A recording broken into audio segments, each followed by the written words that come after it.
Well, let's bring in Gina Loudon. She's a conservative columnist out in San Diego. Gina, you follow Donald Trump closely. I follow your tweets closely. Are we making a mistake to write him off as just a showman, a loud showman?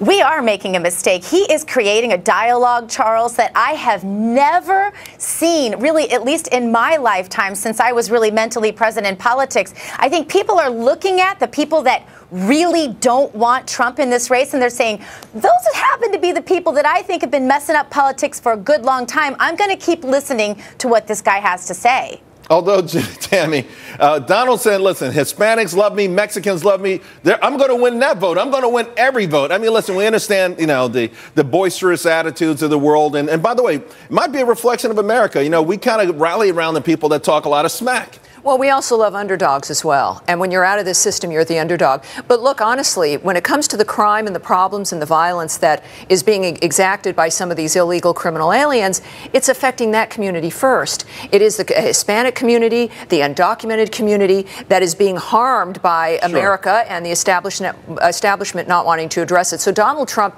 has a tremendous opportunity to move beyond just being a disruptor and to really being able to address some serious issues, which we've got to see. Anyone that waited in line, came here the right way, hates the idea of someone not waiting in line, no matter who they are, taking a job perhaps from them. I want to switch gears just a little bit because I want to talk about perhaps Donald Trump and a third-party run, and maybe if this is just sour grapes. You're looking right now, that's the Washington Post. They said if there were three people and Donald ran as an independent, he'd come up a little bit short, but so would Jeb Bush, effectively handing the election to Hillary Clinton. Gina, Donald Trump has made this overture more and more in recent days. I know he's frustrated with the media, he's frustrated with fellow Republicans rather, but do you think he would go this far?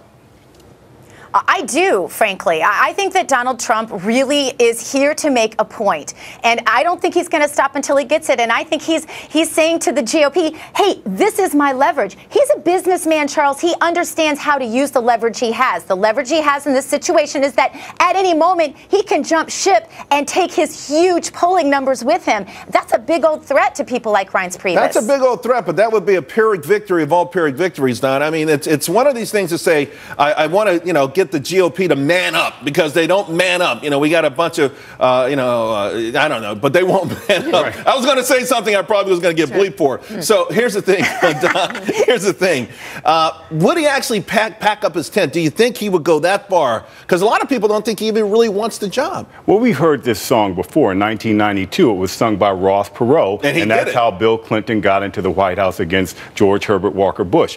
It is not a pathway to victory. Donald Trump seeing these polling numbers, and these polling numbers are telling him his negatives are too high to secure the Republican nomination. But he's got a solid block of voters, as you see, and so there's a potential to where he could be competitive in a third-party race. But what you're seeing now is that he pulls from the Republican side, and that Hillary Clinton would walk to victory. But I think he does want to be president, and I think he would be an ideal candidate if it weren't for some of this other aspect that he brings to the table. Smart business person. We're always talking about what he's bringing to the table and his problems. Right. When you look at how the establishment has approached him at this point, Rick Perry calling him a cancer, crazies, attacking the GOP establishment, attacking not just Trump, but the base.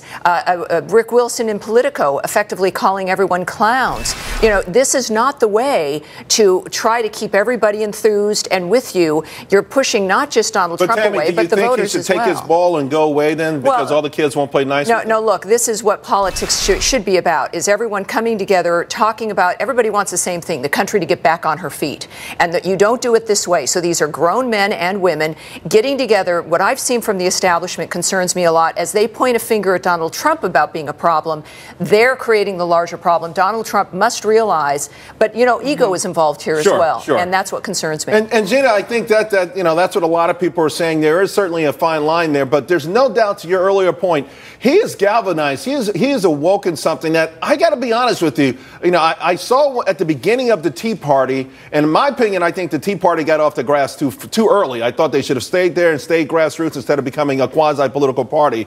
Having said that, though, he's reignited this niche of the Republican base. Would they even be likely to vote for anybody else?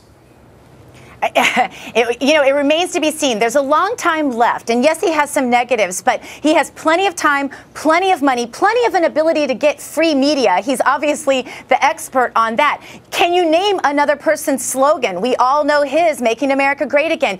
America wants jobs, Charles. They believe he can create those. He puts on a hat, goes out on the border and demonstrates that, and America is eating this up. They're cheering at their televisions for the first time in a long time. But he's a liberal, and people have to, he said, even in 2004, Donald Trump is a liberal. In 2004, he was asked by another network how he identified. He says, I identify more as a Democrat. Well, he's giving most of his money to Democrats. He's giving money to Democrats. He's okay with same-sex marriages and things like that. And that brings me to another topic that I think is interesting, because today we heard that in Congress, the GOP wants to limit the amount of money that airlines can charge for baggage fees. That's not free market stuff, right? It's certainly anti-business, and they've been saying that more and more. Then you take a look at the next issue of Time magazine. A Bush and a Clinton is the 100th time one of those names have appeared on the cover of this magazine. And people are saying, is there really any difference anymore between the parties, Gina? That's what's frustrating Americans. They don't even see a difference anymore. And they don't like labels anymore, Charles. I don't think people care what he called himself in the past. A lot of people that I know that have been loyal Republicans for a long time hesitate to even use the word anymore. I also see Democrats of all colors, by the way, very supportive, at least of the fact that of what Trump has added to this dynamic. I don't know many people that are ready to say, he's my man for president. There are some, but I don't know many. But I don't think that you can discount what the American people, black, white, Hispanic, it doesn't matter, Republican, Democrat, they are loving what he is adding to the conversation. Don, I want to ask you, I mean, it's pretty clear that the American public is frustrating. You talk about Bernie Sanders, these huge crowds, his poll numbers, you talk about Donald Trump, and just the feeling that, we feel as a people sort of something's happened that detached America from Washington, D.C. Well, I think Americans feel they've been conned by politicians over the years. The politicians say one thing and do something else. I think Americans see that the political process is broken, that the country is taking steps backwards, not forwards. And so I think they look at a Donald Trump who's willing to speak his mind. He's not afraid. He does know how to run businesses. He's been successful at that. He's certainly willing to express the frustration that Americans have. And we're looking for solutions. The country's looking for a solution. And I agree with Gina, no labels. I think that Donald Trump, for example, would resonate with African-American voters. I want to talk about that later. I want to get into that topic in deeper because there's a rap record that Donald didn't like a couple years ago. He loves it now. But to me, it underscores the idea that he could win a lot of votes that people might have written off for him. But I want to ask you on this, Tammy.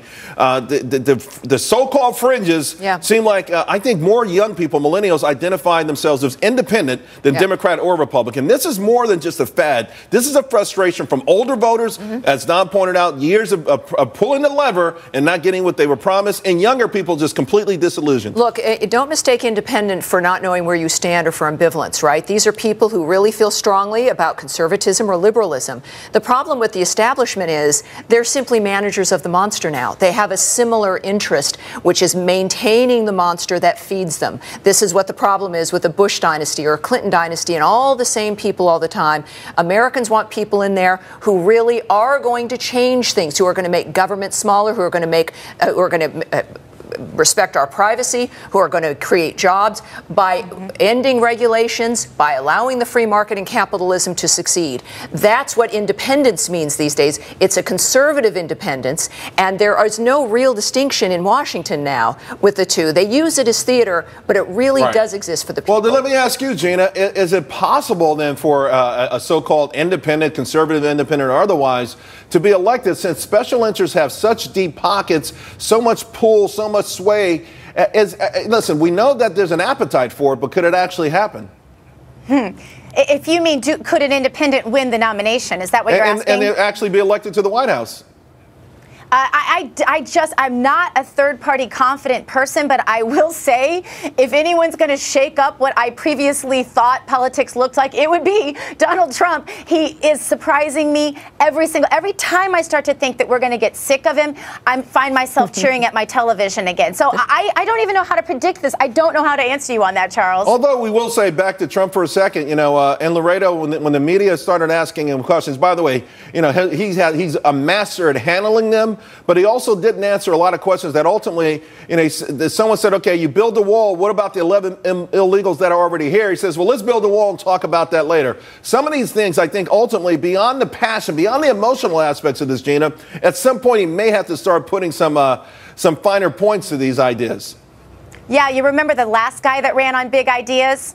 Just think about that for a second. Ronald Reagan ran on big ideas. Everyone accused him of not talking about the finer points of his ideas, and he said, hey, I have priorities. This is what we need to do first. That's pretty much what I heard out of Donald Trump today. First, we have to build this wall. We'll figure out how to feed the wildlife. We'll figure out what that looks like, but that has to happen before we can even worry about the rest of it. And I think people just love that sort of leadership, Charles, that says, this is what I want to do. Let's start with this. At least it's something. Real quick, yeah. Don, you think broad strokes can take him all the way to the White House, or anyone all the way to the White House? I think Ronald Reagan approached it a bit differently. He was aspirational. He was talking about how a great America could be. He wasn't as antagonistic. He was big, broad strokes. I think broad strokes can take you a distance, but arrogance and mean-spiritedness will come up and bite you later. Although Donald Trump would say it's not arrogance and mean-spiritedness, it's just that he's a man